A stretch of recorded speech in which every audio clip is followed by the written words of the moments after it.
उसी क्रम में प्रथम ऑनलाइन प्रश्न है महाराज जी, युवाओं को एकता लाने के लिए क्या करना चाहिए और वह युवा जो वीतराग धर्म को छोड़कर अन्य देवी देवताओं को पूज रहे हैं उन्हें अपना धर्म का महत्व कैसे समझाएं? समाधान कीजिए। नमोस्तु गुरुवर। देखो ऐसा है, सबसे पहले ये याद रखो, ज्वार बाजरा मक्का धनिया मिर्ची की दुकानें तो बहुत मिलेंगी, हीरा जवाहरात की दुकान तो बहुत गिनती की है। इटारसी की सरापा बाजार छोटा है, उसमें भी सब जगह हीरा नहीं मिलते, चांदी मिलती पराया करके, इसलिए रत्नों की दुकानें बहुत कम होती हैं और बाकी दुकानें बहुत प्रचुर मात्रा में कई गुनी सैकड़ों हजारों होती हैं। समझदार लोगों के लिए समझदारी दिखाना चाहिए कि हीरे की एक दुकान की एक वर्ष में एक दिन कमाई पर्याप्त है। धनिया मिर्ची वाला रोज बेचता है तो घर वाले, उसी प्रकार वीतराग भगवान का मूल समझो। वीतराग भगवान का मूल यदि समझ लोगे तो रागी देवी देवता में फिर आपका उत्साह नहीं होगा। युवा लोगों को याद रखना चाहिए कि हम यदि बुद्धिमान हैं तो अपनी बुद्धि सच्चे आराध्य में लगाना चाहिए, सच्चे भगवान में लगाना चाहिए। सच्चे भगवान कौन होते हैं?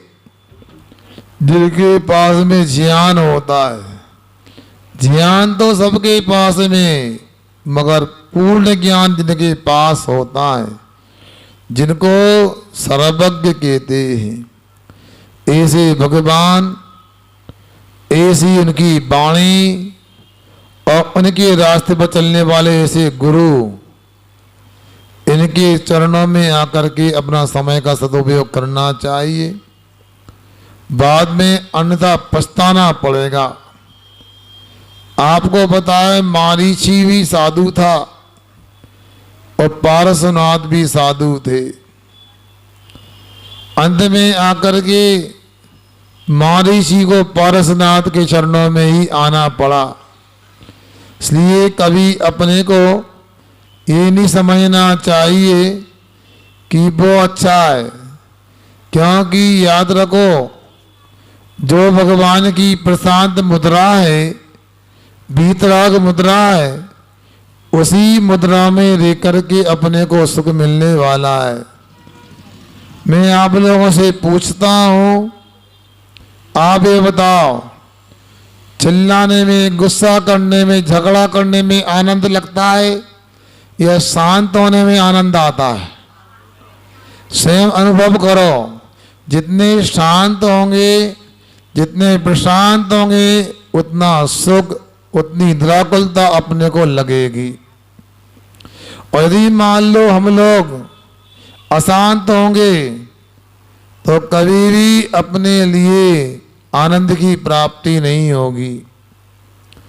आप लोग देखो, जानते हो पानी यदि शांत है तो उसमें अपना चेहरा दिखाई देता है, दिखता कि नहीं? दर्पण की तरह दिखाई देता है। वही पानी को हिला दो तो दिखना बंद हो जाता है। उसी पानी को अग्नि के ऊपर रखे उबालो, गर्म करो, खदबद खदबद करेगा, आपका चेहरा पानी में नहीं दिखेगा। ज्यादा आप जबरदस्ती करोगे, बाष्प में जल जाएगा, झुलस जाएगा। इसलिए शांत होने में सुख और आनंद की प्राप्ति होती है। जो वीतराग भगवान हैं वो शांत हैं, प्रशांत हैं, वे स्वयं सुखी हैं, स्वयं ज्ञानवान हैं। उनके चरणों में उनकी भक्ति करने से, उनका ध्यान करने से ही हमें सुख और आनंद की प्राप्ति होने वाली है। बहुत सारे लोग बाद में आए, 15 मिनट के लिए ध्यान का हमने प्रयास किया। किनका ध्यान किया? बोलो। कुंडलपुर के बड़े बाबा का। कैसा लगा आपको? हैं? हाँ, कई लोग तो आए नहीं कि अच्छा लगा, नहीं आपको थोड़ी नाम देना, कई लोग नहीं आए उनके कह रहे हैं हम, मगर अच्छा लगा ना, ऐसा ही अपने को अभ्यास करना। यहाँ तो समय सीमित है, आपकी मांग थी तो हमने एक खंडो जोड़ दिया शाम के कार्यक्रम में, भक्ति के बाद 15 मिनट का ध्यान सामायिक का। तो इस प्रकार युवा लोगों को भी यहाँ ला करके उनको ये दृश्य दिखा करके ध्यान के लिए और बड़े बाबा आदि बीतराग बिंबों के लिए ध्यान का विषय बनाने के लिए प्रेरित करना चाहिए। और बाकी अक्षत भैया जिनका हुनर खराब होगा, जिनका पुण्य पतला होगा, जिनका पाप का उदय होगा, उनको तो तीर्थंकर भी नहीं संभाल सकते। समझदार को तो इशारा ही काफी होता है। इटारसी की सब बच्चे समझदार हैं, धीरे धीरे आने लगेंगे। उम्मीद है दिवाली तक सब ठीक हो जाएगा। इसी क्रम में अगला ऑनलाइन प्रश्न है, महाराज जी सप्तऋषि महाराज किस काल में हुए हैं, समाधान कीजिए। नमस्ते। देखो ऐसा है, सप्तऋषि जो हैं ये जब मथुरा में महामारी फैली थी उस समय सप्तऋषि की चर्चा आती है, इसलिए वो चतुर्थ काल की बात है, चतुर्थ काल में हुए। महाराज जी एक और ऑनलाइन प्रश्न है, थोड़ा विचित्र है। महाराज जी प्रश्न है, मोबाइल में भगवान की फोटो, गुरु महाराज के प्रवचन, स्तोत्र आदि कई शास्त्र भी होते हैं, तो क्या मोबाइल की विनय भी जनवाणी की तरह करते हुए मोबाइल को माता कह सकते हैं? देखो ऐसा है, ये नए नए प्रश्न खड़ा कर देते हो, हम क्या उत्तर दें तुम लोगों को। भाई ये मोबाइल आदि से माध्यम से उतनी विनय नहीं होती जितनी कागज पर तार पत्र पर जनवाणी लिखने पर विनय होती है। वो बहुमान ही नहीं आ सकता। आप मोबाइल कहाँ कहाँ ले जाते हैं, तो आपको महाराज ये पूछो कहाँ नहीं ले जाते, सब जगह ले जाते हैं। भोजनालय में, क्षेत्रालय में, जिनालय में, शौचालय में, स्नानालय में, सब जगह ले जाते हैं। इसके बाद आप लोगों को इतना ही कहूँगा, जो मोबाइल आदि पर चैनल में वीडियो आदि के माध्यम से जो करते हैं वो एक ना होने से ठीक है, यथार्थ में जनवाणी के माध्यम से ही स्वाध्याय होता है। जनवाणी की विनय करना चाहिए, नहीं तो इसका तो अंत नहीं है, कहाँ का विनय करोगे आप।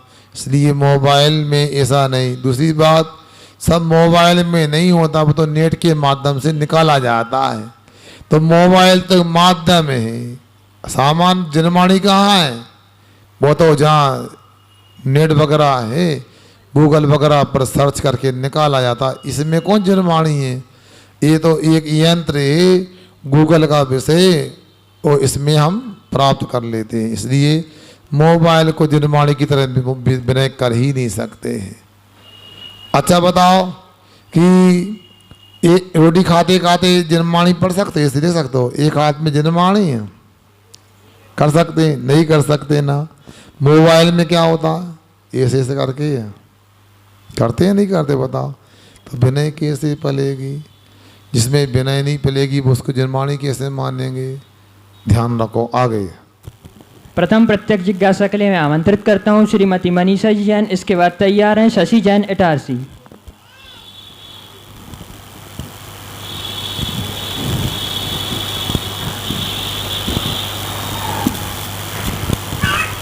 नमस्ते महाराज जी। महाराज जी आपने प्रवचनों में बताया था कि मन से और भाव से भी पापों का कर्म बंद होता है। तो जैसे अपने कर्म बंद होते हैं, तो जैसे अपन वचनों से ना बोले, मन में कुछ हो, तो उससे भी अपना कर्म बंद होता है क्या? कर्म बंद तो तीनों से होगा, मनोयोग से भी होगा, वचन योग से भी होगा, काय योग से भी होगा। अपने लिए कर्तव्य। फिर भी याद रखो, मन में यदि गलत भाव आ गया तो वचनों से मत करो, वचनों से आ गया तो काय से मत करो। ये अपना प्रयास होना चाहिए। इसलिए जितना बन सको। अब मान लो मन खराब हो गया तो वचन को संभाल लो, वचन खराब हो गया तन को संभालो। हमने एक दोहा सुनाया था आपके लिए, मन जाए तो जान दे, तू मत जाए शरीर, उतरी यदि कमान तो क्या करेगा तीर। बोलो, तरकस में तीर है, हाथ में भी तीर है, और यदि मान लो भाई धनुष पर भी चढ़ गया, डोरी पे नहीं चढ़ा और डोरी नहीं खींची तो क्या होगा? तीर कुछ नहीं करेगा। लकड़ी यहाँ है, फेंक दो उके लाने। वही तीर यदि डोरी पे चढ़ के खिंच गया तो जीवन समाप्त कर सकता है किसी का। उसी प्रकार अपने लिए मन को संभालना नहीं संभलता तो वचन को, काया को संभाल के रखना चाहिए। अपना प्रश्न रखेंगी श्रीमती शशि जैन। इसके बाद तैयार हैं अंश जैन इटारसी। नमस्ते महाराज जी, जब अपन जाप शुरू करते हैं तो उससे पहले सम्यक दर्शन, सम्यक ज्ञान, सामयिक चारित्र बोलना चाहिए कि नहीं? हाँ, अच्छा है बोलने के लिए। उससे लगता है हमारी जाप पूरी हो गई, माला पूरी हो गई है। कहीं ना कहीं निष्ठापन के लिए कुछ होना चाहिए ना, ऐसा है। आप लोग लिखते हो तो जहाँ लिखाई पूरी नहीं थी वहाँ अल्पविराम लगा देते, डॉट लगा देते हो। जहाँ लिखाई पूरी हो गई वहाँ पूर्ण विराम, फुल स्टॉप लगा देते हो। ऐसा करना चाहिए। हाँ, अब अपना प्रश्न रखेंगे अंश जैन इटारसी। इसके बाद तैयार हैं श्री विजयंत जी जैन इटारसी। आ जाओ विजेंद्र, जाओ। विजयंत जी, वो तैयारी में लगा है। महाराज जी नमस्ते। महाराज जी, मन में 3 प्रश्न है, मैं पहला ही रख रहा हूँ, समय रहेगा तो दूसरा तीसरा भी रख लूँगा। पहला प्रश्न महाराज जी मेरा यह है कि आदिनाथ भगवान हमारे प्रथम तीर्थंकर हैं, तो उस समय क्या शास्त्र हुआ करते थे? शास्त्रों को लिपिबद्ध किया गया था क्या? और यदि नहीं किया गया था तो कब से किया गया है? और अगर उस काल में नहीं होते थे लिपिबद्ध तो क्यों नहीं होते थे? ये मेरी शंका है। देखो, ऐसा है, आपको जो बात याद रहती है उसे आप भी लिखते नहीं हो। सुन रहे ना? कभी आपने लिख के रखा शाम के 5 बजे भोजन करने जाना है, सुबह मुझे 8 बजे नाश्ता करना, लिख के रखते हो? क्योंकि याद रहता है। मगर जो याद नहीं होता उसे लिख लेते हो। हमारे यहाँ पर अनादिकाल से जिनवाणी का प्रवाह चला आ रहा है। मगर ऋषभदेव भगवान के समय में और बाद के तीर्थंकरों के समय में, यहाँ तक कि अंतिम तीर्थंकर महावीर स्वामी के समय में भी लिखने की बात नहीं थी। वहाँ इतना अच्छा उपशम होता था, ऐसी स्मरण शक्ति होती थी, शास्त्र भी कंठस्थ रहते थे। जब महावीर भगवान का निर्वाण कल्याणक हो गया, इसके बाद में गणधर परमेश्वरियों को केवल ज्ञान हुआ, फिर बाद में सत केवली हुए, अंतिम केवली श्रीधर केवली हुए, इसके बाद में अंगों के ज्ञाता हुए, पूर्वों के ज्ञाता हुए, और धीरे धीरे करके श्रुत कम होता गया और क्षोभसम कम होने से एक अवस्था ऐसी आई कि श्रुत पूरा विच्छिन्न होने वाला था। उस समय गिरनार पर्वत पर परम पूज्य धरसेन आचार्य महाराज को लगा निमित्त ज्ञान के माध्यम से यदि मेरी समाधि हो गई, समाधि का समय मेरा निकट आ रहा है, ज़्यादा आयु नहीं बची, तो ये श्रुत का विच्छेद हो जाएगा, श्रुत की परंपरा समाप्त हो जाएगी। इसलिए उन्होंने श्रुत की रक्षा करने के बाबत महिमा नगरी में परम पूज्य अरदबली आचार्य महाराज का विशाल संघ विराजमान था। एक उन्होंने पत्र लिखा, शीघ्र अरदबली आचार्य महाराज के समक्ष भेजा कि मेरा जीवन पूरा होने वाला है और श्रुत को जो संभाल सके और सुनकर याद करके लिपिबद्ध कर सके, ऐसे 2 मेधावी शिष्यों को कम से कम मेरे पास भेजें। ऐसा सुनकर तत्काल वहां से नरवाहन और सुबुद्धि नाम के दो मुनिराज आए। ये घटना कब की? ये महावीर भगवान के मोक्ष जाने के 683 वर्ष बाद की घटना है। यह एक विक्रमादित्य के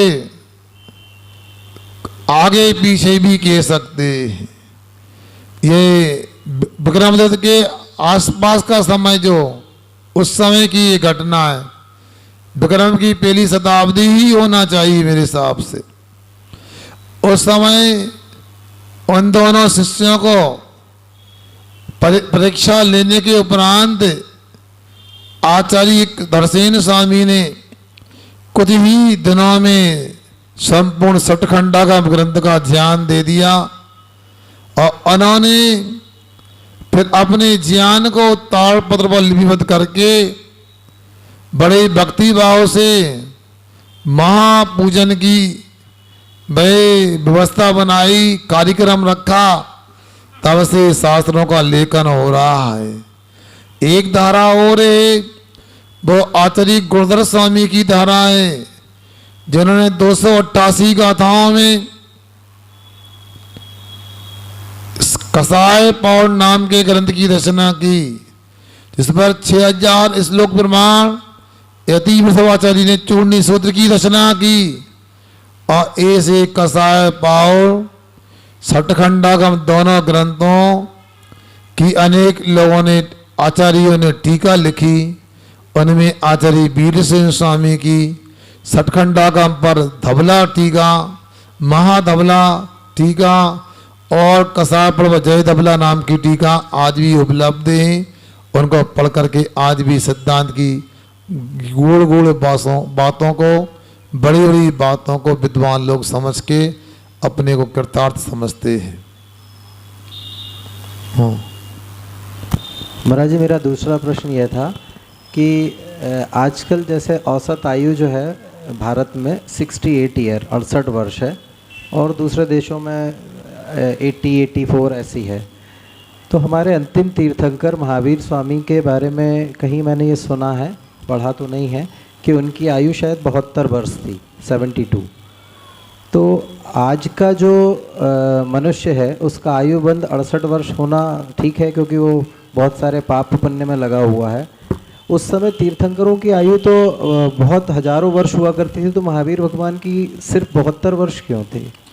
देखो, आपको स्वाध्याय करके सब बातें और पता लग जाएंगी समय आने पर। आपको ऐसा लग रहा है कि महावीर भगवान की आयु और होना चाहिए था। और होने का मतलब क्या? हमारे यहाँ सम्यक दृष्टि अल्प आयु नहीं होता है। अल्प आयु का मतलब 8 वर्ष से कम की आयु अल्प आयु मानी जाती है। 8 वर्ष अंतर्मूर्त यदि आयु हो गई तो उसको पूर्ण आयु में लिया जाता है। कोई मुनि महाराज दीक्षा लेकर के 8 वर्ष अंतर्मूर्त के बाद केवल ज्ञान मोक्ष प्राप्त कर सकते हैं, तो ये नहीं कह सकते कि उनकी अल्प आयु है। अब 72 वर्ष की आयु महावीर स्वामी की थी, इसलिए उनकी आयु कम अपने को लग रहा है। आयु बंध की व्यवस्था कुछ अलग प्रकार से होती है। अपनी जो लेस्याएं हैं, जो अपने परिणाम हैं, उनके अनुसार आयु बंद होती है। हो सकता बड़े तपस्या करने वाले मुनि महाराज 2 सागर की 2.5 सागर की सोदर में ईशान सूर्य की आयु बांध लेते, और कम तपस्वी मुनिराज का 16 स्वर्ग में 22 सागर की आयु बांधते। इसमें ये नहीं है अपने उस समय लेस्या के भाव किस प्रकार के, कसाय अध्यवसाय स्थान कैसे, उनको लेकर के स्थिति अनुभाग बंद होता है। श्री महावीर भगवान की आयु 72 वर्ष की थी। इसका मतलब ये नहीं है कि कोई उसमें दोष था। आज भी भारत में भी 120 वर्ष के भी लोग देखे जाते, 100 वर्ष के भी होते हैं।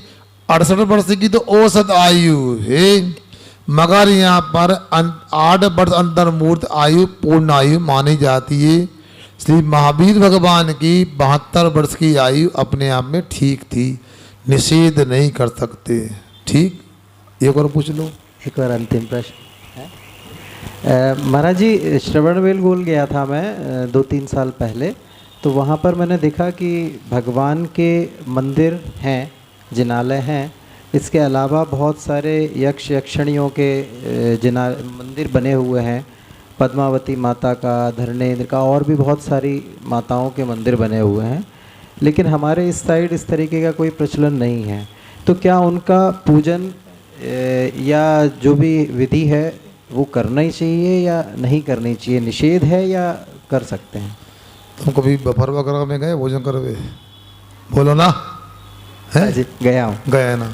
कितने आइटम बनते हैं? बहुत सारे। बताओ तो, अंदर फिर गिनती 20-50 कितने? हाँ महाराज जी, 35-40 आइटम। 35-40 आइटम बनते, सब खा के आते हो?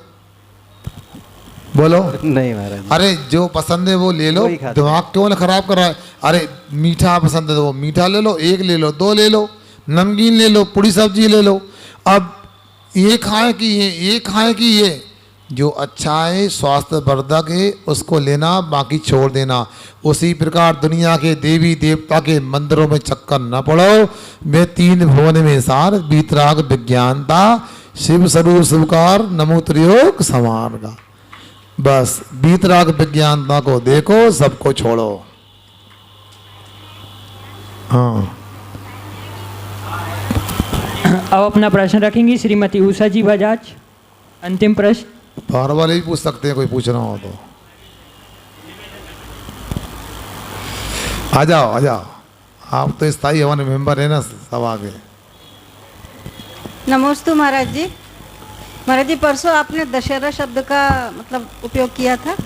तो जैसे कई शब्दों के पर्यायवाची होते हैं, पंकज, जलज, कमल, ऐसे। तो जलज का मतलब जल में रहने वाला, पंकज का मतलब पंख कीचड़ नहीं, से। जल में उत्पन्न होने वाला। हाँ, जल में उत्पन्न होने वाला, और पंकज मतलब कीचड़ में उत्पन्न होने वाला। तो ऐसे ही महाराज जी परसों पेपर में पढ़ा था कि दशहरा शब्द और विजयादशमी एक ही शब्द के पर्यायवाची हैं। लेकिन दशहरा शब्द का जब हम मतलब उपयोग करते हैं बोलने में, तो उससे रावण के वध का मतलब वो उपयोग मतलब लगता है, और जबकि विजयादशमी का रामचंद्र जी की जीत से संबंध है।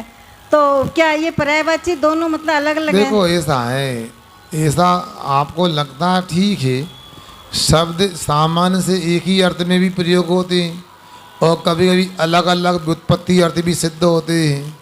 इसलिए अपन ऐसा नहीं कह सकते कि मति स्मृति आदि जो आता है तत्वार सूत्र में, मति ज्ञान वर्णीकरण क्षोषम होने से एकार्थवाची, मगर मति मननमिति मनि मति स्मरणमिति स्मृति अलग अलग व्युत्पत्ति अर्थ भी निकलता है। उसी प्रकार विजयदशमी दशहरा है तो उसका अलग भी अर्थ निकाल सकते हैं। हाँ, वही तो दशहरा का अर्थ क्या मतलब? राम को विजय की प्राप्ति तो विजयदशमी हो गई। हाँ।